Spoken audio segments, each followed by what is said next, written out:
This week we read a portion of Metzorah, and it's also Shabbos HaGadol, the Shabbos when a great miracle happened in the land of Egypt, when the firstborn killed out many of the Egyptians.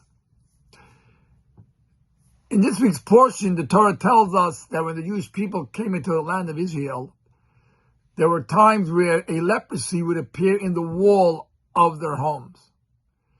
Now one would say to himself, oy vey, all of a sudden my walls are starting to discolor. What do I do? It's a terrible thing. So Torah tells us, yes, it's a terrible thing. You got to knock the wall out. But in essence, in that problem, there's a blessing. Because in the walls of many of the homes of the Amorites in the land of Israel, they hid treasures. For they knew the Jewish people were going to come take up over the land, and they figured, let's hide our money in case, who knows what's going to happen. And when God made the leprosy, the Jewish people had to knock the wall out. So they found the blessing. A great lesson for us in life. Sometimes you can think you're a terrible misfortune struck. You have to realize that sometimes a misfortune, or in essence, always a misfortune, is a blessing. Sometimes we see it and sometimes we don't see it. For the depth of every problem, there is a blessing, a hidden blessing. And here in this week's portion, we read how this blessing was not hidden, but it was a real blessing for all the Jewish people.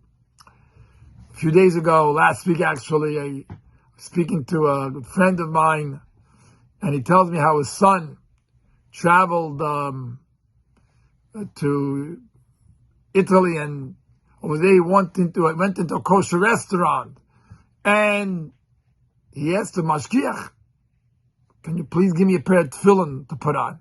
And he said, I have no time for you. And this young man was very, very, upset. He wanted to put on tefillin and no one's going to help him. And he went back to his hotel, and he's standing in the hall of his hotel, and as he's telling his father over the story, there was someone standing next to him. And the person overheard the conversation, said, you want to put on tefillin? Come up to my room, come. And he took him up to his room and he put him on tefillin. So the father tells me, you see, God wanted him to put on tefillin. And I told the father, no, your son wanted to put on tefillin. And because your son wanted to put on tefillin, it meant so much to him, God made sure that it happened. So my friends, when something happens, there's a reason for it. And we got to not give up hope. We got to try harder. And we got to be convinced that I'm going to do it. I'm going to do the mitzvah. I'm going to do the good deed. And God is going to figure out somehow or another, some way to make sure that you'll be able to do that mitzvah. So may God bless us as we prepare for the holiday of Pesach. God should give us everything we need and everything we want, physically and spiritually. Every Jew should be able to sit down this year at the Seder, knowing that it's true freedom. Number one is, before Pesach, all the hostages will be freed. And number two, God will show us great miracles as He has shown to us in the land of Egypt. And He has showed us this past week. God will continue to show us great miracles, not hidden miracles. Now we have to go search and knock down the wall.